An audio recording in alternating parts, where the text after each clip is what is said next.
하나님 말씀 보겠습니다. 하나님 말씀 마태복음 5장 13절부터 보겠습니다. 마태복음 5장 13절부터 16절까지 보겠습니다. 제가 봉독하겠습니다. 너희는 세상의 소금이니 소금이 만일 그 맛을 잃으면 무엇으로 짜게 하리요? 후에는 아무 쓸데없어 다만 밖에 버리워 사람에게 밟힐 뿐이니라. 너희는 세상의 빛이라.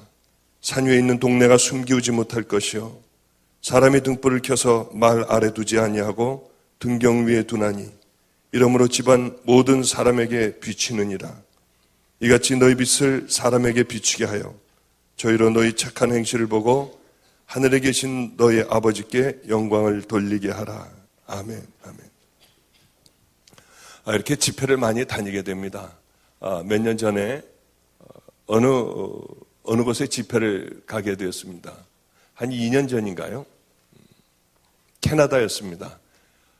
다음 주에도 제가 그쪽으로 가서 말씀을 전하게 되는데 어떤 한 캐나다의 순복음 교회를 가게 됐습니다. 교회는 큰 교회였고요. 저는 어디를 가더라도 목사님이 먼저 이 교회 사정을 얘기하고 그 사정을 얘기하는 것을 참 싫어하고요. 뭘 얘기하려고 하면 우리 교회 문제점이 있는데 그러면은 제가 하여튼 기도하고 제 나름대로 해나가겠습니다. 이렇게 말씀을 드립니다.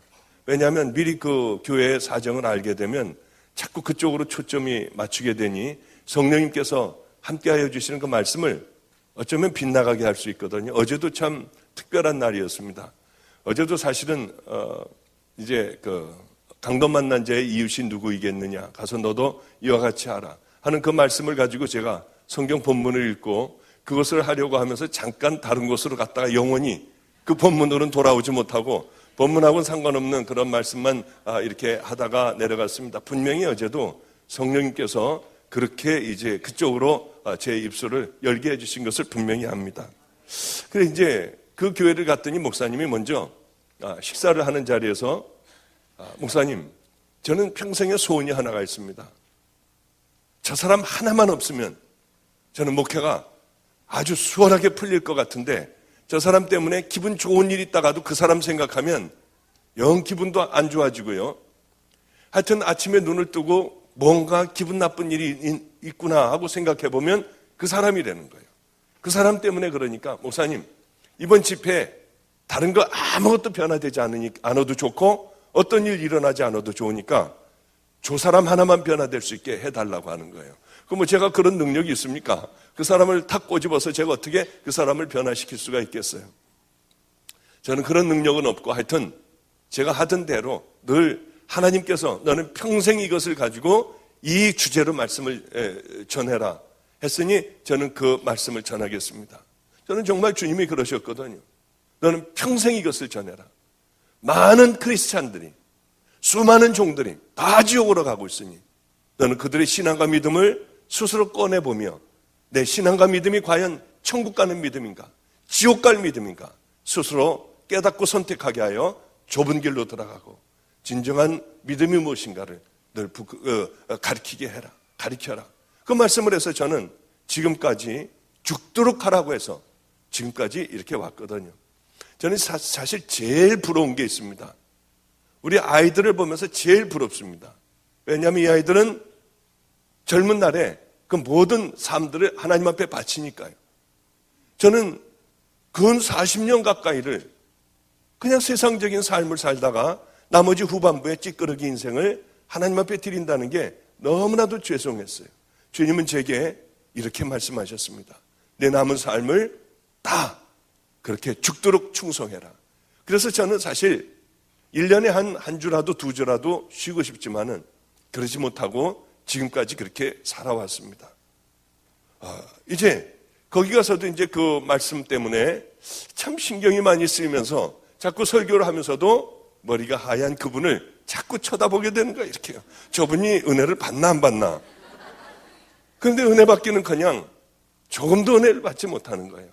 이 할아버지는 어떤 할아버지냐면 아내하고 함께 사는데요. 성격이 굉장히 괴팍해서 지팡이를 짚고 교회를 나온답니다. 그래가지고 자기 마음에 안 들면 지팡이로 부인을 패는 거예요. 사람들 많은 데서요. 그리고 막 다 이런 데도 막 다 때리고 이런 데도 다 깨때리고 하는 거예요. 그러니 목사님에 대하여는 이 자기가 옳다고 생각하는 것에 대하여 얼마나 주장을 하겠습니까? 그래서 도무지 이게 교회가 잔잔할 날이 없는 겁니다. 그리고 월요일 날도 변화 이렇게 실검일검 봐도 변화받지 않는 것 같고요. 화요일 날도 그렇고 수요일 날 이제 마지막 날이 금요일, 토요일, 주일이었는데 주일날 오전까지도 변화된 조금도 조짐이 안 보이는 거예요. 딱 이렇게 하고 눈 감고 그냥 가만히 있고요. 너무나도 감사하게 이제 거의 끝 무렵에 이분이 울기 시작을 했어요. 얼마나 하나님 앞에 감사했는지요. 그래서 이제 집회를 끝나고 모른 척하고 나가는데 할아버지가 지팡이를 짚고 저에게 왔습니다. 그러면 나는 잘못 살았다는 게 분명한데 어떻게 해야 되느냐요. 그걸 가르쳐 달래요. 그래서 첫째, 지팡이를 가지고 교회 나오지 말아라.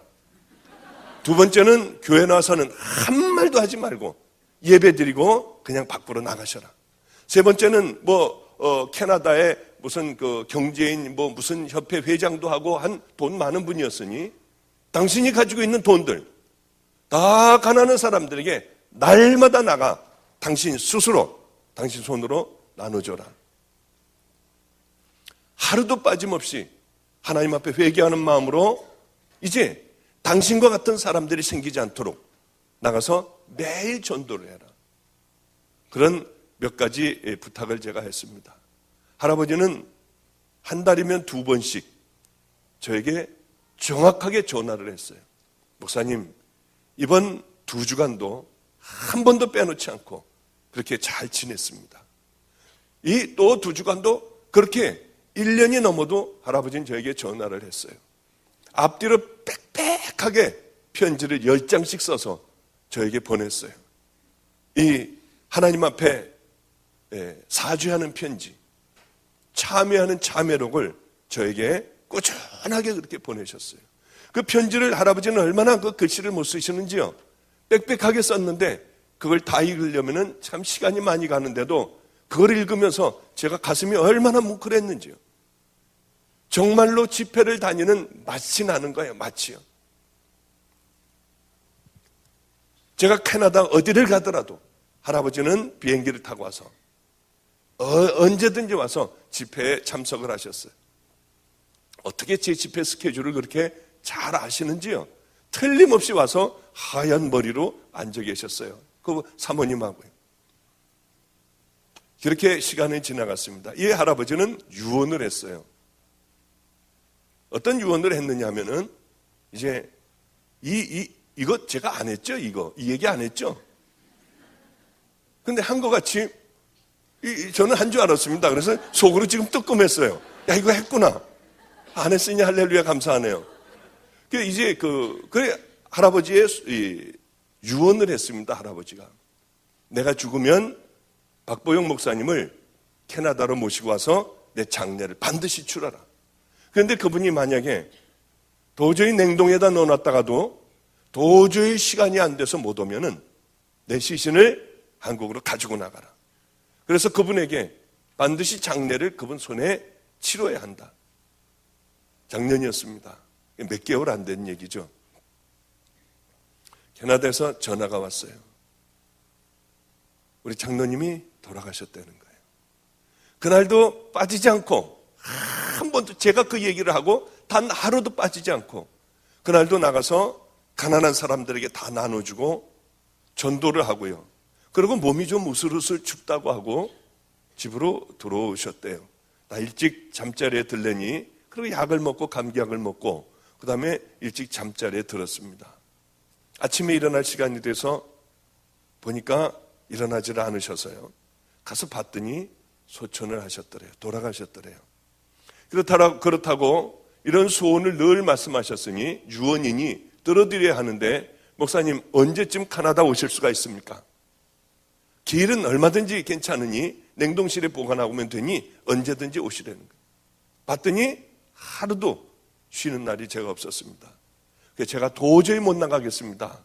저는 괜히 하는 말인 줄 알았어요. 정말 시신을 한국으로 갖고 나왔어요. 그래서 이제 이분의 형제들이 11명인가 그렇게 됐는데 대한민국에서 다 막강한 사람들이었습니다. 그래도 다들 어떤 그 정치에서 또 이 교수로 의사로 뭐 하여튼 이런 부분에서 다 아주 유명한 사람들이었어요. 그분은 사대부 집안의 그런 자손이었습니다. 그래 이제 그 시신을 가지고 와서 제가 제 스케줄에 맞게 이제 장례식을 하게 됐습니다. 그 일대가 다 그 일대가 전부 그 사람들 다 땅이었어요. 문중 땅이었습니다. 어쩌면 차들이 그렇게 엄청나게 큰 차들이요. 틈이 없을 정도로 그 시골에 틈이 없을 정도로 아주 시커멓게 다 차들로 가득 차 있었어요. 이 사람들은 다 유교 집안들이었습니다. 그 예전에 몇백 년 된 그 집을 그대로 수리해서 그대로 그 안에서 거기서 이제 모든 얘기도 하고 식사도 하고 하게 됐는데 이런 얘기를 하는 거예요. 5분 이상 하지 말아라. 좋은 얘기를 짧게만 해달라. 그래서 제가 성령님에게 여쭙습니다. 성령님, 5분 이상 하지 말래요. 짧게 하래요. 성령님, 어떻게 해야지 될까요? 저는 어떻게 해야 될지 몰라요. 이 짧은 얘기를 하래요. 성령님이 제게 말씀하셨어요. 부흥 집회를 해라. 그러니 이럴 때가 제일 황당하거든요. 저는 우리 아이들이 이렇게 가끔 가다 어떻게 어려움을 당할 때가 있습니다. 그러면은 조용한 이 판사들이 이제 이 재판을 하는데요. 제 마음에 일어나라. 그때가 정말 힘든 거예요. 그때 어떻게 일어나요, 거기서요? 그러나 한 번도 어겨본 적이 없어요. 일어나서 저 아이를 나를 달라고 했어요. 그러면은 제가 교도소 보내는 것보다 잘 키우겠다고요. 그러면 법정 소란으로 구류가 얼마고 벌금이 얼마니까 떠들지 말래요. 그래도 저는 그렇게 해달라고 했어요. 그래서 끌려나오고 청원경찰에 의하여 끌려나온 경우도 있고요. 그런데 이건 여기서 부흥 집회를 하라고 하시니 도대체 이게 무슨 집회를 해야 되나? 그래 이제 이렇게 깊게 이제 파고 그 안에 이제 하관을 했습니다.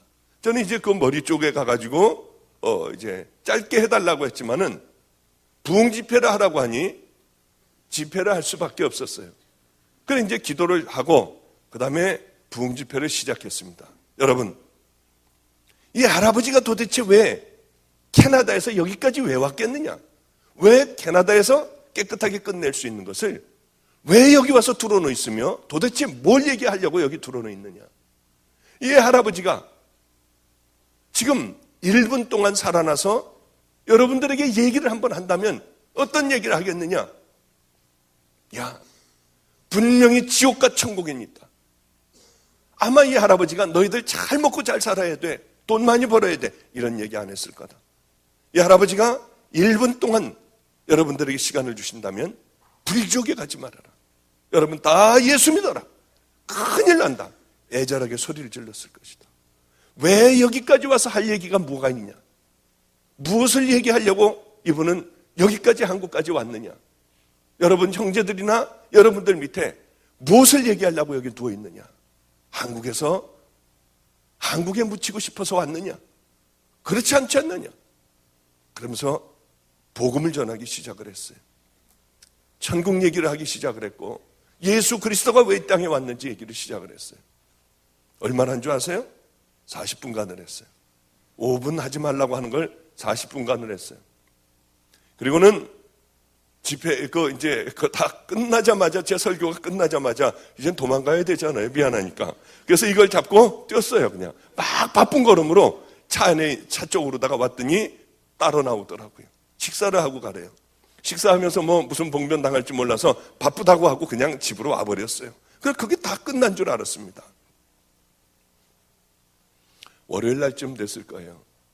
그 부인 되시는 분이 이번에도 캐나다 가서 제가 만나기로 했습니다마는 그 부인 되시는 분이 이런 얘기를 하대요. 기적이 일어났대요. 거기 있는 분들이 예수를 그 형제들이 다 믿기로 하고요. 7명인가 8명인가가 교회를 나갔대요. 얼마나 감사했는지요. 저는 도망을 왔지만은 저 사람들이 이렇게 한다고 하고 이렇게 한다고 믿을까 하고 도망을 왔지만은 그 사람들은 교회를 다니기로 작정을 했다고 하더라고요. 기적이 일어났다고 거의 울음에 가까운 소리로 저에게 전화를 하던 그분이 생각나요. 여러분, 하나님의 말씀은 아무것도 아닌 것 같아요. 제가 만약에 저 사람들이 이 예수 믿지도 않는 사람들에게 예수 얘기를 했다가 괜히 반감만 사지 않겠어? 그리고 좋은 얘기를 했다면은요, 아마 어떤 일도 일어나지 않았을 거예요. 그분 형제들만 그 정도였지 흔한 많은 사람들이 왔던 사람들도 분명히 결단하는 사람들이 있었으리라고 생각합니다. 여러분, 내 생각은 버려야 해요. 아무리 내 생각이 옳은 것 같아도 이 예수를 믿는다고 하는 건 참으로 어리석은 것 같아도 우리가 그분의 말씀을 따라서 살면은 깜짝 놀랄 만한 일들이 생기는 겁니다. 여러분, 꼭 주님의 말씀에 순종하는 여러분들이 되시길 바랍니다. 그냥 그 생각이 나서 먼저 좀 말씀을 드렸어요. 아까 오자민 목사님께서 그런 말씀을 하시더군요. 저보고 멘토가 돼달라고 하세요. 뭐 멘토는 제가 그 자격이 있으면은 모르는데 뭐 아무 자격이 없어서 오히려 정말입니다. 제가 어제 여기서 이제 목사님이 울면서 기도를 하시면서 나는 목사도 아니에요. 그럴 때 주님, 저분을 내 멘토로 삼게 해주세요. 저분이 제 스승이 되게 해주세요. 정말로 그 마음을 가졌었어요. 정말입니다. 제가 오히려 어제 저 자리에서 회개를 얼마나 많이 했는지요. 이렇게 한 사람이 밀어주면 또 한 사람이 또 밀어주는 그게 있어야 돼요. 하여튼 저는 하나님을 이렇게 만나고 이제 산으로 들어갔습니다. 저를 아무도 불러주는 사람이 없었어요. 이 전도사로 누가 저를 불러줘야 할 텐데 아무도 불러주지 않았습니다. 그래서 이제 이루리집이라는 곳에 거기 가서 운전도 하고요. 뭐 찬양 인도를 하라고 하면 찬양 인도도 하고, 뭐 시장을 간다고 하면 얼른 차를 몰고 그렇게 이제 장도 보고 함께 그런 일을 했습니다. 이 신학대학을 갔는데 신학대학원을 이제 의사를 하다가 신학대학원을 가서 참 가슴이 두근거리면서 가서 신학대학원에 가서 앉아서 공부를 했어요. 그런데 얼마나 황당한지 교수들이요, 별의별 놈의 소리들을 다 하는 거예요. 예수님이 물 위를 걷지 않으셨대요. 그것은 해가 이렇게 뉘엿뉘엿 질 때 저 멀리서 사람들이 바라보니 배도 하나 띄어 있었고요. 몇 명이 걸어 다니는 게 꼭 물결 위를 걷는 것 같은 거지 정말로 이 예수님이 물을 걸으실 수가 있느냐는 거예요. 이런 얘기서부터 시작을 하여 출애굽은 없었답니다. 분명한 건 출애굽은 없었대요. 왜 그러냐면 애굽의 그 역사가 전부 기록이 되어 있답니다. 그런데 몇십만 명이 빠져나가는 그것보다 훨씬 작은 일들도 알려져 있는데 그런 큰 역사는 기록이 안 됐다는 거예요. 그걸 보고 얼마나 기가 막힌지요. 그래, 거기서부터 저는 신학 공부를 하나도 안 했습니다. 뒤에서 그저 수업 시간만 되면 주님, 저 교수의 입을 좀 닥치게 해주세요. 내가 만났던 그 하나님을 저 사람도 좀 만나게 해서 저런 거 얘기 좀 못하게 해주세요. 저는 그러고만 있었어요. 정말 그렇게 기도하면서 그렇게 대부분의 시간들을 다 보냈어요. 드디어 제가 거기에 그 학교에 영성 그런 수련회를 가게 됐습니다. 강사로 가게 됐어요. 그 교수들이 앉아 있더라고요. 때는 이때라고 생각을 했어요. 그러고서 제가 하고 싶은 말들을 막 퍼냈어요. 이 사탄들이 제일 먼저 장악하는 곳이 어디냐? 신학대학이고요, 교회예요. 교회에 이 방해꾼들을 이렇게 군데군데 심어놓고요, 흔들게 하고, 또 신학대학도 그 사람들만 중요한 사람들 몇만 잡아놓으면은 굉장하더라고요. 굉장해요. 개피나 돼지피나 예수의 피나 똑같다고 가르치더라고요. 어떻게 그런 얘기를 어떻게 해요? 홍정숙 교수나 변선한 교수 이런 사람들은요, 거침없이 그런 얘기들을 해댔어요. 얼마나 무섭고 충격적인지요. 그분들은 다 돌아가셨어요. 돌아간 게 아니라 그분 다 죽었어요. 그 교수들은 다 죽었어요. 그런 곳에서 정말 그런 얘기를 들으며 얼마나 기가 막혔는지요. 그리고 이제 다 끝나서 어디로 전도사로 나가야 되는데 불러주는 것도 없더라고요. 그래 봤더니 게시판에 전도사 급구 이렇게 써 있는 거예요. 이제 아무도 저를 불러주지 않으니 다들 이제 선교사로 나간다, 어디 교육자로 나간다, 전도사로 나간다, 개척을 한다 하는데 저는 갈 데가 없더라고요. 그 전화를 슬쩍 이제 외워가지고 이제 와가지고 전화를 거는 거예요. 아, 여보세요? 예, 전도사를 구한다고 해서 신뢰를 무릅쓰고 죄송합니다만 전화를 드렸습니다.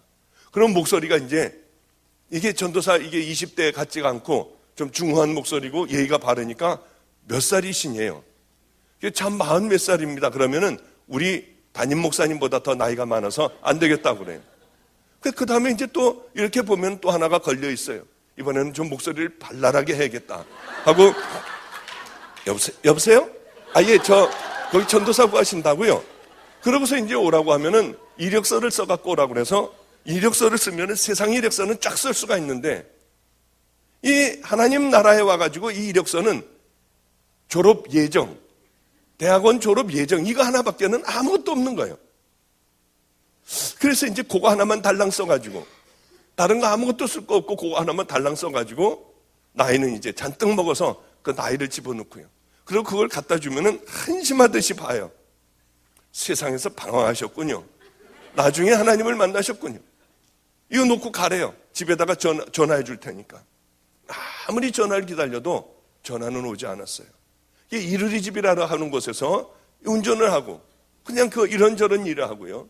참 마음 아픈 일도 많았습니다만은 열심히 거기서 일했어요. 열심히 나름대로 일했어요. 그러고 있다가 거기서도 쫓겨나게 됐어요. 거기서도 쫓겨나서 산으로 들어갔습니다. 산으로 들어가서 2년 동안 성경 보고 마을하고 뚝 떨어져 있는 애장터, 애들이 죽으면 묻는 그곳에 반잣집이 하나가 있었습니다. 그곳에 들어가서 2년 동안 성경을 읽고 이제 열심히 기도를 했어요. 성경을 읽고 또 읽고 읽고 또 읽고 했어요. 새벽에 일어나서 이제 눈을 뜨고 성경을 읽기 시작하면 밤이 되면은 이제 모든 것들이 한 번이 끝나요. 다 한 번 끝나게 돼요. 그게 신약을 하루에 한 번씩 읽는 거예요. 읽고 읽고 또 읽고 2년 동안 읽고 기도하다가 보니 성경이요, 이 2글자로 줄여졌습니다. 어디 이 교회에 얼마나 실력이 있는가 볼까요? 2글자로 성경이 줄여졌어요. 뭐겠습니까? 예수, 또 사랑입니다. 맞아요. 예수도 맞고 사랑도 맞는데 사랑이 더 맞습니다. 사랑의 얘기였어요. 너는 마음을 다하고 힘을 다하고 목숨을 다하고 뜻을 다해서 내 하나님 여호와 하나님을 사랑하라. 내 이웃을 내 몸과 같이 사랑하라. 하나님이 우리를 사랑하신 얘기와 너희들도 나를 사랑하고 내 이웃을 사랑하라. 이웃 사랑하면은 그것이 하나님 사랑하는 바로 증거인 것이죠. 저는 그것을 들고 가슴 두근거리면서 개척교회를 조그만 데로 했습니다. 돈이 없어서 그렇게 어디에 그 돈을 가지고는 얻을 수가 없었어요. 무려 2-3달 동안을 돌아다니다가 우범지역이라고 하는 곳이 있습니다. 범죄가 많이 일어나는, 특별히 학생들의 범죄가 많이 일어나는 그곳에 저는 개척을 하게 됐어요. 그저 이 까만 거 이만큼 되나요? 요만한데 강대상을 놓고 의자 몇 개를 놓고 저는 개척을 했어요. 하나님을 처음 만났을 때 너는 내가 큰 종으로 삼으리라. 저는 그거 하나만 바라보고 왔어요. 큰 종을 삼아주겠다고요. 그래, 이 조 다윗 목사님은 아무것도 아니야. 그래, 이 사람도 아무것도 아니야. 아마 나는 세계를 다니는 엄청난 목사가 될 거야. 그리고 개척을 하면 구름대같이 사람들이 몰려들 줄 알았어요. 그리고 지나다니는 사람들이 제가 배가 고프면 돈도 갖다 놓고 쌀도 갖다 놓고 하나님이 알아서 다 해주실 줄 알았어요. 그리고 이제 개척이 시작이 됐는데 기적이 일어났습니다. 어떤 기적이냐면 하나도 안 오는 거예요, 사람들이. 그럴 리가 없어요. 저는 새벽 3시에 일어나서 낮 12시까지 9시간을 새벽 기도를 했어요. 그리고 밥 먹을 게 없으니까 나가서 전도지를 갖고 나가서 전도를 했어요. 전도하고 노숙자들하고 함께 살았어요. 그리고는 집에 들어와서 또 기도를 하는 거예요. 성경 말씀 보고요. 그게 제 삶의 전부였습니다. 그런데 그렇게 아무리 해도 교인은 안 오는 거예요. 3달을 했어요. 아무도 안 와요. 6개월을 했어요. 아무도 안 와요. 1년을 했어요. 그쯤 되니까 이제 누가 들어올까 봐 창피한 거예요. 혼자서 이제 다 같이 사도신경으로 신앙 고백하겠습니다. 뭐 이러고 있는데 누가 들어올까 봐 창피한 거예요. 1년 정도쯤 지나니까 이제 아주 습관이 붙었어요. 뭐 주님 이 뜨거운 마음도 없고요. 그냥 이제 자연적으로 자동적으로 올라가면 혼자 하고 대충 시간 되면 내려와가지고 좌절하고 이제 절망하고 들어놓 있고요. 1년이 가도 한 명이 안 오니 안 그렇겠습니까? 우리 교회는 골목에서 골목으로 들어와야지. 또 그 교회 앞에 와도 교회 있는지 몰라요. 위로 이렇게 쳐다봐야지. 아, 여기가 교회가 있구나. 이런 곳이니 거기 누가 오겠습니까? 참 기가 막혔어요. 그러다가 어떤 한 분이 비가 오는 날에 여자아이를 데리고 하나를 업고 애기 엄마가 들어왔습니다. 얼마나 가슴이 뛰는지요. 주일날 11시 예배를 드릴 때였어요. 야, 이거 어떻게 하지? 설교는 무슨 설교를 준비해요? 아무도 없는데 무슨 설교를 준비해요? 그냥 와가지고 그냥 되든 안 되든 이런 소리, 저 혼자니까 저런 소리 하다가 끝내버리는 거예요. 그런데 이 사람이 하나가 들어왔는데 가슴이 뛰기 시작을 하는데요. 큰일 났더라고요. 또 뒤에는 앉아있으면 몰라도 거의 앞쪽으로 와서 앉아있는데 하나님, 나 이건 무슨 말을 해요? 어떻게 해요? 횡설수설하는데 다행히 그 사람은 설교를 안 듣고 있었습니다. 애기 기저귀를 갈고 있더라고요. 그리고 애가 뛰어돌아다니면 돌아다니지 못하게 하고요. 하여튼 한 5분, 7분 정도 설교를 얼른 마치고 기도를 하는데 부시럭부시럭 꺼드리니 나가버렸어요. 하나님, 내게 양을 주셔서 감사해요. 그리고 그 다음 주일 돼가지고 이제 위에서 2층에서 설교 준비고 뭐고 열심히 했죠. 설교 준비를요. 거울 보고 또 열심히 연습하고요. 이 사람 오면 이제 마음을 확 뺏어야겠다고 하는 그런 생각을 하고 이 10시 반서부터 위에서 이 사람이 오나 안 오나 지켜보는 겁니다. 11시가 돼요. 예배 시간이 돼요. 11시 5분이 돼요. 아, 이제 조금 있으면 올 거야. 애 때문에 아직 늦어서 아직 못 올 거야. 11시 반이 돼요. 1시간 동안을 예배도 안 드리고 그 사람 오나 안 오나만 바라보고 있는 거예요. 그러다가 11시 반이 되고 40분이 되면은 이제 예배도 안 드려요. 이제 들어넣어서 기가 막혀 있는 거예요. 왜냐하면 기대가 컸어요, 저는. 그런데 한 명도 안 들어오는 겁니다. 한 명도요. 아니, 한 명이라도 누가 앉아있어야지 설교할 준비라도 하고 그러지 않습니까? 그 다음 주일도 또 들여다봐도 또 안 와요. 아, 이 사람은 그래, 설교를 그렇게 하는데 누가 여기 오겠어. 그런데 이상하게 비 오는 날만 되면 여지없이 그분들이 찾아왔습니다. 왜 그러냐면 건질이라고 하는 곳에 교회를 다녔는데 뭐니까요? 비가 오니까 바로 앞에 안성초등학교 후문 옆에 혜태유업집이라고 있었습니다. 아주 영세하게 그 우유를 배달하는 분이었어요. 교회가 뭐니까 우리 바로 앞에 있는 교회로다가 온 겁니다. 이분이 한 번, 두 번 오다가 나중에는 우리 교인이 됐어요. 처음으로 그 교인을 맞은 거예요. 그런데 이 양반이 저는 우유를 먹으면 속이 그렇게 설사를 잘해요. 그런데 우유하고 요구르트를 가지고 오는데 우유가 이상하게 빵빵한 거예요. 요구르트가 이 끝이 볼록하게 나와 있고요. 여름에요. 왜 이렇게 빵빵할까 하고 그분이 따서 주는데 보니까 푹 하는 소리가 나요. 이걸 따는데 이게 컵에다가 한 잔을 주는데 입에 들어감과 동시에 이게 상했다고 하는 것을 제가 알았어요. 그분은 밖에다 놔뒀다가 모르고 상한 우유를 날짜 지난 걸 이제 날짜가 지났으니 저에게 갖다 주는 거죠. 늘 그런 건 아니었지만은 이 가끔 상한 우유를 갖다 줬어요. 그러면 제 앞에서 따로 주는데 안 먹으면 안 올까봐 그걸 다 마시는 거예요. 요구르트를 주는 거 다 마시는 거예요. 그러면 그분들 여지없이 가고 난 다음에 금방 설사를 해요. 화장실에 가서 쭈그러뜨리고 앉아서 그냥 그렇게 배가 아파서 설사를 다 해요. 어느 날은 그런 걸 주고 먹으면은 밤에 잘 때요, 열이 펄펄 올라요. 아침에 눈을 뜨려고 하면 눈이 떠지지가 않아요. 그런 고생을 하는데 하나님은 저를 사랑하셨어요. 거기에도 또 노하우라는 게 생기더라고요. 이분이 주는 거 다 먹어요. 그리고 안녕히 가세요 한 다음에 주전자에다 물을 하나를 떠갖고 가서 잔뜩 마세요. 그 다음에 손을 넣어서 다 토해내면은 어쩌면 하나님께서는 그렇게 깨끗하게 해요. 설사도 안 하고 아무렇지도 않게 해주세요. 얼마나 감사했는지요. 그런 날들이 이렇게 지나가며 어느 날은 한 3주 정도가 이분들이 보이질 않았습니다. 우리 교회에서 한 150m, 200m 떨어진 비봉산 그 밑에 독서실 밑에 이 교회가 하나가, 순복음 교회가 하나가 지하실에 생겼습니다. 아니 여긴 되지도 않는 데인데 여기 도대체 왜 와가지고 여기에서 무슨 교회를 하지? 아이고 저 사람도 참 힘들겠다 하고 그날은 이제 나가서 전도를 하고 그 골목길이 있는데 그 안법고등학교 있는 쪽으로 해서 쭉 내려오면 거기가 마주 보여요. 그 교회가 마주 보입니다. 그래 이제 수요일 날이었는데 빨리 가서 예배 준비하고 예배를 드려야지 하는데요. 이 혜태 유업집 아줌마가 한복을 입고 띠를 띠고요. 거기서 교인들을 맡고 있었어요. 얼마나 충격이었는지요, 정말. 그때같이 충격이 저에게는 없었어요. 그 상한 우유 주는 것도 다 먹었고요.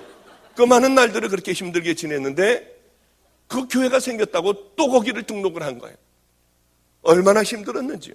그분이 저를 보면 미안해할까 봐 일부러 저쪽으로 돌아서요. 그리고 몰래 교회로 들어갔어요. 저한테 막 침을 뱉었어요. 너는 얼마나 더러운 자인지. 하나님이 그 사람도 너 안 주시잖아. 너 왜 전도하다가 그 짧은 치마 입은 사람 왜 그 치마 쳐다봤어? 너한테 하나님께서 너같이 음란한 애에게 너에게 저 양을 줄 수가 없어. 하나님 앞에 엎드려서 얼마나 울면서 회개했는지요. 주님, 제가 그걸 봤어요. 잘못했어요. 용서해 주세요. 하여튼 적은 죄라도 그것을 붙들고 그렇게 우는 귀한 시간들이었습니다. 이제 겨울이 다가왔어요. 겨울은 물을 이렇게 떠놓으면은 이 물이 땡땡 얼어요. 안성은 왜 그렇게 추운지요? 얼마나 추운지요? 그래 이제 늘 밖에 나가는 옷이나 안에서 자는 옷이나 늘 동일했어요. 얼마나 그날 춥게 지내는지. 근데 다리 잘라진 그 전도사님이라는 분이 한 번은 들렸습니다. 그렇게 야속했어요. 왜 나를 도와주지 않을까? 왜 쌀을 좀 한 포대라도 사주지 않을까? 나중에 한 일이지만 하나님이 버리라고 했대요. 철저하게 버려라. 내가 훈련시키는 중이니 너는 간섭을 하지 말아라. 그런데 와서 보니 제가 떨고 있으니 이러다가 죽겠네요. 저보고 이러다 죽겠대요. 그리고 이제 이 연립주택 그 아파트를 옥산 주공 아파트라고 하는 10평짜리 아파트를 방 하나를 빌려줬습니다. 그래서 저는 추워서 죽을 지경이 되면 그 방에 가서 자래요. 그런데 그 아파트는 점점 무너지는 아파트였어요. 내려앉는 거예요. 아주 위험한 곳이라서 사람들이 별로 살지도 않았습니다. 그래서 방 하나를 빌려줬지만 10평짜리 아파트를 다 쓸 수가 있었어요. 그날도 겨울이 되어 굉장히 추웠습니다. 새벽 1시가 되니 얼어 죽겠구나 하는 생각이 들어서 그래 옥산주공 아파트 406호가 있지 하고 이제 그 아파트로 죽지 않으려고 그 아파트로 이제 찾아갔어요. 새벽 1시쯤 됐을 겁니다. 근데 불이 켜져 있어요. 아파트에. 아무도 그것을 아는 사람은 없었어요. 저 하나밖에는 몰랐어요. 그 아파트를 가서 이제 그 아파트는 안에서 이렇게 고리로 잠궈 놓으면은 요만큼 밖에는 열리질 않아요. 밖에서요. 살살 조금은 열어봤어요. 아니 도대체 누가 와 있나 하고 봤더니 강도가 3명이 들어와 있었어요. 머리를 노랗게 물들인 그 강도가 3이 들어와 있었어요. 얼마나 깜짝 놀랐는지요. 그래 이제 저는 그러면서도 얼마나 고마웠는지 몰라요. 이 영혼들이 불쌍해서 영혼들을 위하여 구원시키겠다는 게 아니라 야 이놈들을 잡아다가 우리 교회에다가 놓으면은 그래, 우리 교인 만들면 좋겠다는 생각으로 저는 너무 좋았어요. 그래서 이 어리석게도 문을 이렇게 요만큼 열고요. 니네들 문 빨리 열어. 안 열면은 얘들 경찰에 얘들 신고해서 다 잡아가게 한다. 문 열어. 그랬더니 그 조금 보이는 틈으로요. 얘네들이 한 녀석이 칼을요. 이만한 아주 시퍼런 칼이었어요. 그걸 하나를 뒤에다가 이렇게 딱 집어넣습니다. 또 효선이라 하는 아이가 하나가 있는데 걔는 아예 왼쪽에 가죽으로 만든 그런 칼집이 하나가 있었어요. 그래, 그것을 이렇게 풀러놨습니다. 지네들끼리 뭐라고 하더니 이 문을 열었습니다. 그러니까 문을 열고 뒤로 끝까지 도망가 봐야 그저 여기서 한 요만큼이 한 두 발자국밖에는 안 돼요. 아파트가 워낙 작은 곳이었기 때문에. 저는 들어가자마자 얘네들이 도망을 갈까봐 들어가자마자 문을 열어주는데 문을 이렇게 뒤로 돌아서서 잠궜어요. 얘네들이 저를 찔릴 리가 없었습니다. 왜냐하면 얘네들아, 나는 목사야. 나는 목사인데 너희들이 필요하면 내가 다 도와줄게. 아니, 이러는데 찔릴 리가 있나요? 서로들 싸우려고 해야지 찔르죠. 그래, 이제 문을 잠그고 뒤로 돌아섰는데 잘못 들어갔다는 걸 알았어요. 제 판단이 실수였다는 걸 알았어요. 왜냐하면 얘네들은 약물 중독이 돼 있었고요. 그래, 이 얼굴이 저를 보더니 갑자기 하얘졌어요. 얘가 떨더라고요. 저를 보더니. 그랬더니 이 칼을 이렇게 빼더니 이렇게 잡았어요. 말을 하는데도, 욕을 하는데 욕도 잘 안 나와요. 혀가 꼬부라져 가지고요. 죽여버린다고 하면서 이게 한 두 발자국인데 이렇게 하면서 찔르면 그냥 끝나버리겠더라고요. 근데 얘는 흥분을 해서 바로 잡아가지고 바로 달려왔어요. 얼마나 깜짝 놀랐는지. 잠깐 기다려라. 그리고 내 거 다 줄게. 그리고 나는 주인이라고 먼저 소리를 질렀어요. 주님이 하셨던 것 같아요. 나는 주인이라고 그랬어요. 아랑곳 않고 찔르려고 얼굴이 하얘져가지고 달려드는 그 녀석이 주인이라는 말에 찔르려고 하다가 뭐 얘기할 거 있으면 해보라고 아주 더러운 욕을 저에게 했어요. 나는 죄인이다. 너희들도 죄인이고 나도 죄인이다. 너희들과 나와의 차이는 나는 용서받은 죄인이고 똑같지만은 나는 용서받은 죄인이고 너희들은 용서받지 못한 죄인이다. 이 밤을 통해서 너희들이 용서받을 수 있어. 얘네들이 이 칼을 잡았던 애가요, 칼을 슬그머니 내려놨어요. 그래도 비틀비틀거리고요, 지정신들이 아니었어요. 하여튼 그 아이들과 그 긴 겨울밤을 함께 자기 사정도 얘기하고요, 속상한 것도 얘기하고요, 저는 제 얘기를 하며 그 긴 겨울밤을 지냈습니다. 한 녀석은 이 옆에서 골아떨어져 자고 있었고요, 그 녀석들하고 함께 얘기를 하며 하나님 얘기도 했고요, 제 얘기도 했고, 저는 안성초등학교에 후문에 있는 시온성교회에 있다고 했어요. 그리고 날이 밝자 그 아이들은 갈 대로 가고, 저는 이제 다시 온몸을 녹였으니까 다시 교회로 들어가서 또 하루를 시작을 했습니다. 그날이 월요일이었던 것 같아요. 수요일 날이었습니다.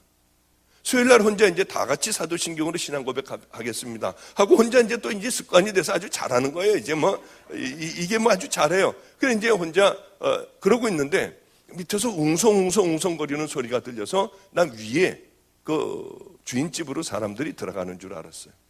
알고 봤더니 이 맨 앞에 그 강도였던 그 녀석이 문을 열고 들어왔어요. 그 뒤에 줄줄이 들어오는데 한 16명 정도가 들어오는데요, 안성에 있는 깡패들을 얘네들이 데리고 온 거예요. 좋은 사람 있으니까 만나보자고 하고 데리고 온 거예요. 얼마나 가슴이 뛰고 좋아하는지. 그 첫 교인은 제 교인이 아니었어요. 이제 제 교인이, 하나님께서 주신 제 교인이 이제 문을 열고들 들어온 거였어요. 얼마나 좋았는지요. 여기 아마 그런 아이들 한두 명만 있으면 예배 방해돼서 예배 못 드려요. 애들은 들어오자마자 하고 뭔 침을 그렇게 애들 뱉어대는지요. 그리고는 의자에 앉아가지고 다리로 의자를 쭉 밀고요, 그 위에다 다리를 올려놔요. 야, 쪽팔리게 여기 교회 왔냐? 뭐 만나자고 하는 사람이 목사야? 이러면서 얘네들은 떠들고요, 침들을 뱉고요, 지네들이 낄낄거리고 아씨 여기 담배 한 대 펴도 돼?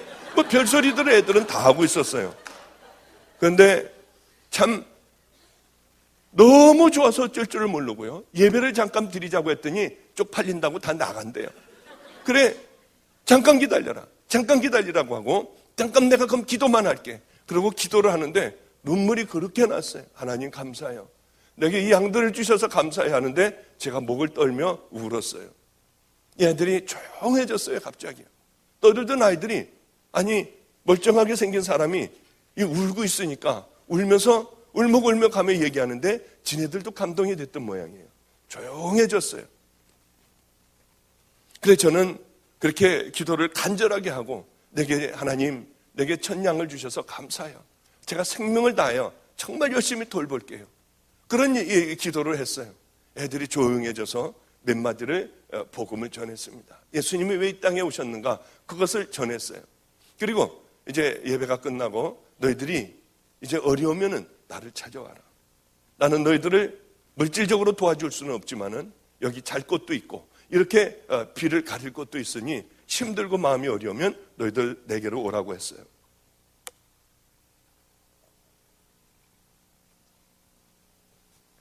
그 아이들은 어려울 때 저를 찾아왔고요. 또 누가 교도소를 갔다고 하면 저는 열심히 그 아이들을 찾아다니면서 이 교도소에서 말씀을 전했습니다. 나중에는 아주 교도소마다 제가 유명한 사람이 되었죠. 또 이 아이가 그냥 그 택시를 푹 찔러버렸어요. 그러고서 달려갔어요. 그럼 또 거기를 찾아가가지고 열심히 기도해 주고요. 대한민국에 아마 제주도만 빼놓고 제가 교도소 안 가본 데는 없어요. 그러면서 저는 이렇게 그 아이들하고 친해졌습니다. 저는 늘 기도하는 게 있어요. 기도의 제목이요. 그 기도의 제목도 여러분들 꼭 좀 제가 생각나면 기도해 주시기 바랍니다. 큰 집회를 가도요. 유명한 집회를 가도 그때 그 깡패 애들 16명을 놓고 기도하고 말씀 전하던 그 감격에 반도 안 되는 거예요. 제 기도의 제목은, 주님, 그 아이들을 놓고 제가 하나님 앞에 기도하고 말씀을 전했던 그 감동을 제게 해주세요. 전 그 기도의 제목이, 그것이 유일한 기도의 제목이기도 해요. 제가 생각나면 저 목사님 가는 곳마다 그 아이들을 놓고 처음 만나 기도하던 그때의 그 믿음을 회복하게 해주세요. 여러분 기도 좀 해주시기 바랍니다. 믿음이라고 하는 것은 세월이 지나면 희미해지는 모양이에요. 그렇게 뜨거웠던 마음도 희미해지는 것 같아서 안타까워요. 여러분, 첫사랑과 첫 믿음이 희미해집니까? 걱정하지 마세요. 그러나 한 가지 분명한 것은, 주님 붙들고 우리들이 주님이 싫어할 그것들과 싸우며 살아가면은 여러분, 우리는 안전하게 하나님 나라에 들어갈 수 있는 믿음의 자녀들이 됩니다. 하여튼 그러면서 그 아이들과 이렇게 사역을 시작을 했어요. 길거리 다니면서 버려진 애들이 있으면은 업고 오고 깨끗하게 씻어주고요. 한글을 모르는 애들이 있으면 기역, 니은, 디귿을 가르쳐주고요. 그래, 이 아이들이 한글도 깨우치고요. 그러나 너무 배가 고팠어요. 우리 한수라는 아이는 싸움을 얼마나 잘하는지 몰라요. 이 초등학교 한 6학년 정도의, 5학년, 6학년의 마른 애 정도의 그런 몸집에 이 아이가 싸움을 얼마나 잘하는지요. 이 머리를 깎은 깍두기 머리 애들도요, 등치가 이런 애들도 그 아이 앞에서는 꼼짝 못해요. 놀라웠어요.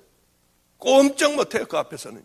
나이도 얼마나 차이가 지는데요, 이 어린아이 앞에서 이 어른들이요, 꼼짝을 못해요. 그건 보면은요, 이건 말도 안 돼. 저런 녀석 이렇게 밀어버리면은 금방 이길 수 있는 애예요. 나이도 어려요. 아무것도 없는 애예요. 저는 그 아이의 유명한 얘기를 들었습니다.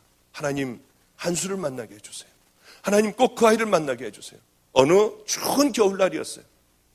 이 아이가 저에게 잃어버린 새가, 길을 잃은 새가 날려들듯이 우리 교회로 찾아왔어요. 제 이름을 듣고 찾아온 모양이에요.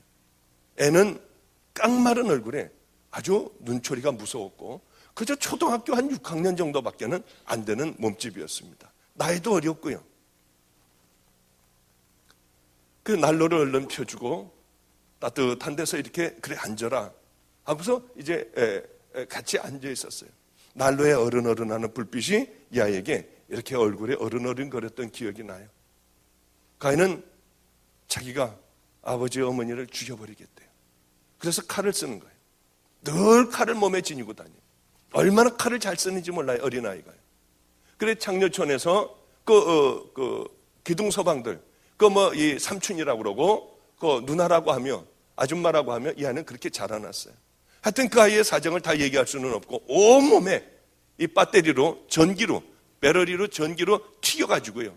고문을 당해서, 아버지에게 고문을 당하여 전신이 다 그렇게 이런 상처와 이런 것으로 되어 있었어요. 죽여버리겠대요. 의붓 아버지, 깡패인 의붓 아버지, 청주에서, 앞에 나가서 행동대장, 나가서 직접 싸우는 애들이요. 그 사람이었어요.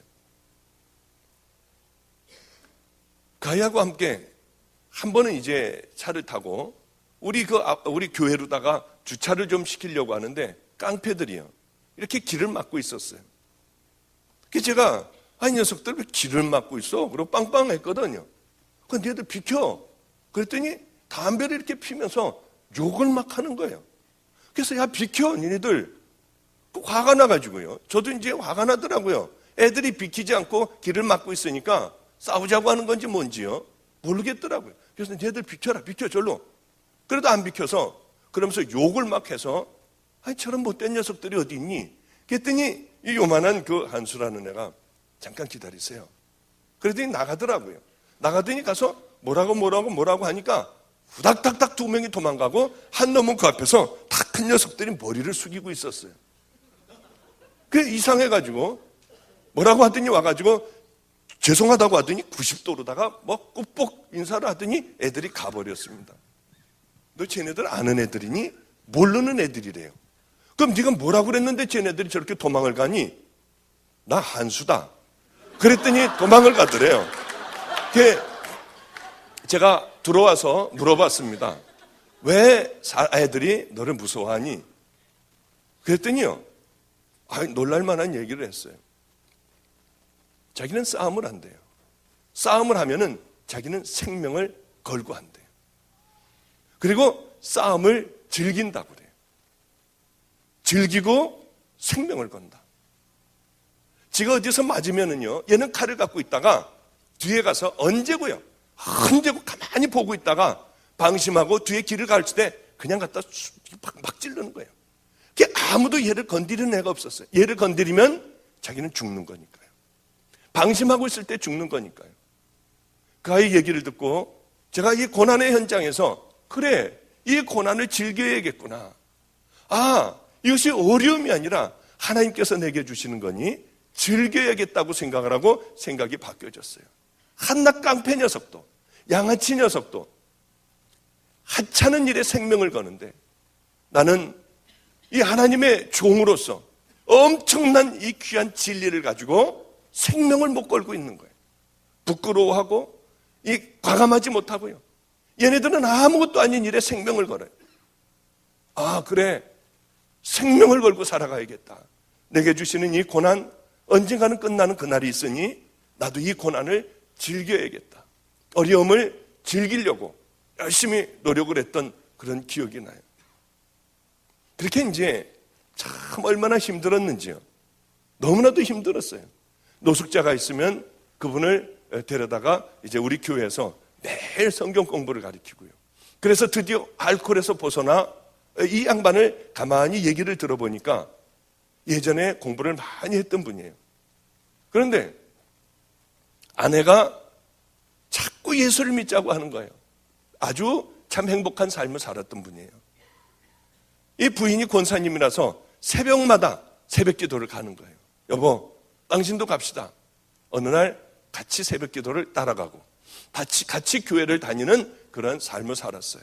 그런데 새벽을 늘 가지는 못하니까 어느 날 자기는 새벽 기도를 못 가고 자고 있는데 경찰이 들어왔습니다. 아내가 새벽 기도에서 오다가 그만 차에 치여서 세상을 떠난 거예요. 그때서부터 이 교회라고 하면은 아주 이를 악물고요. 싫어하고 떠돌이 생활을 하게 됐어요. 그리고 이제 흘러 들어 안성까지 와서 노숙자가 되어버리고 알코올 중독자가 되어 살아가고 있었던 그 할아버지였어요. 그분은 이제 거듭나게 됐습니다. 그분 이제 할아버지 하나님 잘 믿어서 분명히 할머니 어디 갔어요? 천국 갔지? 할아버지도 천국 가셔야 돼요.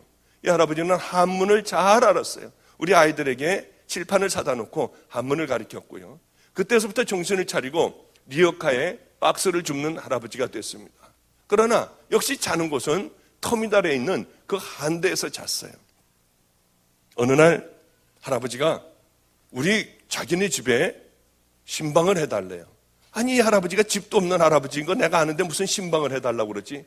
너무 행복했어요. 저에게는 첫 번째 신방이었어요. 얼마나 가슴이 떨리는지요. 할아버지 가시죠. 그래서 저는 터미널 그 공터에서 거기서 해달라고 그러는 줄 알았어요. 그랬더니 안성천이 흐르는 거기에 폐허가 하나가 있었습니다. 집이 다 쓰러져가고 집 안에 들어가도 천장에서 하늘이 보이는 그런 집이었어요. 할아버지가 박수를 주시면서 온갖 잡동사니를 다 주워다 놨습니다. 웬만한 집에 있는 그 몽땅 다 있어요. 이 냉장고도 있고요. 뭐 선풍기도 갖다 놓고요. 뭐 좀 시원찮은 거지만은 다 버린 거 주워다 놓은 거지만은요. 소파도 있는데 소파에 앉으시라고 그래서 앉으니까 그렇게 스프링이 자꾸 궁뎅이를 찌르고는 그런 그 소파였어요. 하여튼 얼마나 감사했는지요. 그래 가가지고 우리 목사님 오셨으니까 이제 대접을 해야겠대요. 이 할아버지는 이빨이 앞에 딱 하나밖에 없습니다. 그리고 다 이제 없어요. 그런데 오랫동안 닦질 않으셔서 그렇게 냄새가 많이 나시고요. 담배하고 술을 많이 하시고 속이 안 좋아서 그런지 하여튼 이렇게 같이만 있으면 악취가 굉장히 많이 입에서도 풍겨요. 그런데 다 갖다 놓은 거예요. 보니까 미숫가루 통 하나하고 설탕가루 통도 하나가 이렇게 있었습니다. 이 스테인리스 국그릇 같은 곳에 수저로다가 이제 갖다 놓고 저를 타주는 거예요. 이 미숫가루를 턱턱 하더니 이렇게 넣더니요. 설탕을 한 숟갈을 넣더니 하고 빠는 거예요, 그거를요.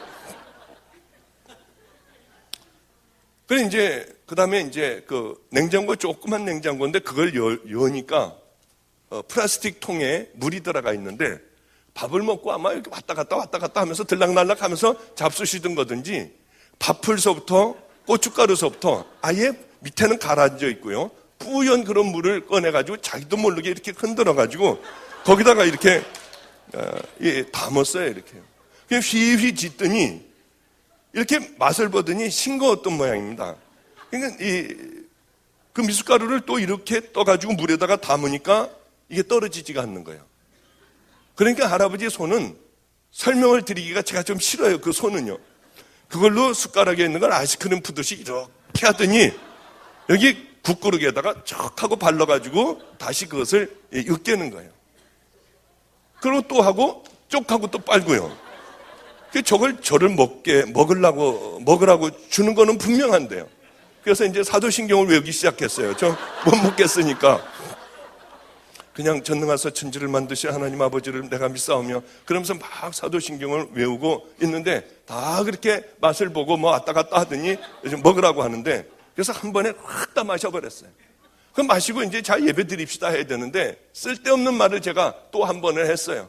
아, 시원하네요. 그때 할아버지가 그러면 또 한 잔을 다 드린다고 하면서 됐어요. 그래도 그냥 할아버지 막무가내로 시원하다고 하니까 또 똑같은 방법으로 빨고 이제는 여기에 막 더 잘 떨어지도 않으니까 손가락으로 막 이렇게 해가지고 막 집어넣고 맨 마지막에 있는 그 밥풀하고 이 고춧가루까지 다 흔들어가지고 아예 다 덜어 넣었어요. 하나님, 나 저거는 못 먹겠어요. 도저히 맨 마지막에 저 엑기스 있는 거 저거는 나는 못 먹겠어요. 그랬더니 그런데요. 제 마음에 어떤 마음이 확 오느냐 하면은요. 야, 네 양이잖아. 하는 생각이 확 오더라고요. 근데 얼마나 고마운지요. 정말 맞아, 내 양이야. 양을 위해서는 목자가 생명도 줘야 되고 다 나눠줘야 되는 거 아니야 하는 생각이 들어서 그 다음번에는 천천히 그것을 다 마셨던 그런 기억이 나요. 그뿐만이 아니고 얼마나 어려운 일들이 많았는지요. 애들하고 앉아가지고 예배를 드리는 것도 찬양하고 사도신경 외우고 기도하고 내려가서 그 아이들하고 같이 얘기하는 거예요. 그게 그랬어 그러면 안 되잖아. 그래, 그거는 안 되잖아. 그리고 애들에게 너희들이 이제 이제 너희들이 아주 돈을 벌 때, 정말 깨끗한 돈을 벌 때 헌금 열심히 해야 돼. 11조 해야 되고, 아이들 가르쳐야 되지 않습니까? 11조 해야 되고, 감사헌금 해야 되고, 하나님께서 곳간에 쌓아둘 곳이 없게 하나님께서 축복을 해주셔, 너희들. 그러면 그 다음 주 되면은요, 막 11조하고 감사헌금 봉투가 막 이만큼이 올라오는 거예요. 이 진용칠 11조 감사헌금, 야, 너 일로 와봐. 너 이게 도대체 무슨 11조를 했고 어떻게 해서 감사헌금 했니? 아, 털었어요. 그러면은 왜 이걸 왜 털어가지고 하나님 앞에 드리면은 너 하나님이 받으시냐? 아, 쌓아둘 곳이 없게 축복해 준다며요. 걸리지 않아서 감사해서요. 정말 지금은 이렇게 웃고 지금은 뭐 그냥 그렇지만은요, 그때는 정말 절망이었어요. 어떻게 해야 될지를 모르겠더라고요. 정말 절망이었어요. 지금 생각해보면 정말 웃음이 나고요. 지금 생각해보면 도로 얼른 그곳으로 돌아가고 싶고요. 그 애들을 붙잡아 놓고 울면서 그렇게 기도했던 그때로 얼른 돌아가고 싶어요. 그 인생에 너는 어느 곳으로 가고 싶니? 돈 많은 때도 있었고요. 또 안성에서 제 일생에 그런 고생이라고는 해본 적도 없어요. 저는 외아들로 자라났기 때문에 돈이 줄이거나 뭐 그렇게 뭘 먹는데 어렵거나 그런 건 감히 딴 나라 사람들 얘기인 줄 알았습니다. 근데 하나님을 만나고 그런 고생과 말도 못하는 어려움을 겪었지만은 하나님이 인생에 너 지금 이 순간에 어디로 갈래 하면은 얼른 안성이 왜 이렇게 그리운지요. 그렇게 도망다니고 매 맞고 하던 노숙자들하고 함께 살고 버려진 아이들과 교회에서 함께 살던 그때가 왜 그렇게 그리운지 모르겠더라고요. 이 애들하고 함께 살면서 애들은 거듭나지를 않았어요. 아무리 해도 변화되지가 않더라고요. 같이 이제 집에서 사는 아이들이 있는데 얘네들은 각각 달란트가 있습니다. 도둑질을 하는데 열쇠를 금방 따는 애들이 있어요. 뭐 이렇게 하면 툭 하고 따져요. 또 끈질긴 애들이 있습니다. 얘네들은 아주 성격이 느긋한 애들이에요. 그러면 털동네를 이제 딱 지네들끼리 잡으면은 거기서 노는 거예요. 이제 이거 하고 저거 하고 놀고 혼자서 뭐 끈질긴 애는 놀면서 이 집에는 몇 시에 나갔다 몇 시에 들어오나, 저 집에는 몇 시에 나갔다 몇 시에 들어오나, 아 중간에 여기에 사람이 있나 없나, 아무데나 문을 두들겨서 영철아 나와 하고 소리 지르면은 아무도 안 나오면은 아 여기는 빈집이구나. 그리고 누가 이거 누구야 하고 나오면은 이 집은 사람이 있구나. 이걸 애들이 다 그걸 만드는 거예요 이제. 그래서 망보는 아이 따로, 들어가는 아이 따로, 이게 열쇠 따는 아이 따로, 먼저 가가지고 정탐을 해서 몇 시에 들어가고 몇 시에 나오는 거, 이런 얘네들이 걸릴 리가 없죠. 그래 한 번에 여러 집들을 터는 거예요. 이 집 털고 저 집 털고 막 털면서 돌아다니는 겁니다. 그래서 한 번 털면은 다들 안성을 떠나버려요. 대부분 창녀촌 애들 들어가 있고요. 그동안 하고 싶은 것들 흔들 그 돈으로 다 써요. 그 돈이 떨어지면은 병도 걸리고 돈도 떨어지면은 그래 그때 그 목사님하고 살던 그때가 참 행복했는데, 그리고 그리워하다가 돈 떨어지면 다시 돌아와요. 얼마나 기가 막힌지요. 그럼 저는 그 아이들을 다 데리고 다 턴 집에 늘 다녔어요. 한 집도 빼놓지 않고 다녔어요. 얘네들이 도둑질했다는 집에 가서 무릎을 꿇어 애들 다 데리고 갔어요. 한 번만 용서해달라고 그래요. 그러면 얘네들이 250만 원 갖고 갔고 이거 깨뜨려버리고 뭐 이거 다 이런 거 이거 뭐 100만 원이고 얼마 물어주고 얼마 물어달래요. 돈이 있어야지 물어주죠. 라면 먹을 값도 없는데요. 그게 없다고 하고 잘못했다고 하고 이 다음에 꼭 갚겠다고 하면은요, 그때서부터 받는 그 모욕이나 이런 것들은 말도 못해요. 어떤 집에 가면은 이 막노동 하는 분이었어요. 스포츠 머리를 하고 목이 이만큼 두꺼운 분이었어요. 그분이 술이 이렇게 취해 있는데 문을 열고 속상한데 제가 들어간 거예요. 애들 다 데리고 들어간 거예요. 8시쯤 됐을 거예요 아마. 얼마나 매를 맞았는지요. 돈 물어달라고 그래서 없다고 했더니 얼마나 매를 맞았는지. 저도 얼마나 매를 맞았는지 몰라요. 애들 무릎 꿇고 있으면 발로다가 막 차가지고 애들이 피투성이가 되고요. 얼마나 무서웠는지요. 그거를 새벽 1~2시까지 하는 거예요. 그걸 안 당해보면 모릅니다. 당해보면은요, 두렵고 발로 차면은 쓰러져서 있고 치욕스럽고요. 얼른 제자리에 가서 나이가 이제 50이 된 나를 그렇게 매맞고요. 기가 막힌 거예요. 기가 막힌 거예요. 그러더라도 애들이 거듭나면 좋아요. 다 치르고 나올 때 되면 지네들끼리 낄낄거리고 웃어요. 마음이 얼마나 무너지는지요. 그 다음 집에 또 가요. 그리고 오면은 또 잘 지내다가 이게 지겨운 거예요. 이게 또 그 여자들하고 놀고 춤추고 술 먹고 하던 게 또 그리워지는 거예요. 또 그러면은 또 그 난리를 법석을 피고 또 한 차례를 그렇게 곤욕을 치르는 거예요.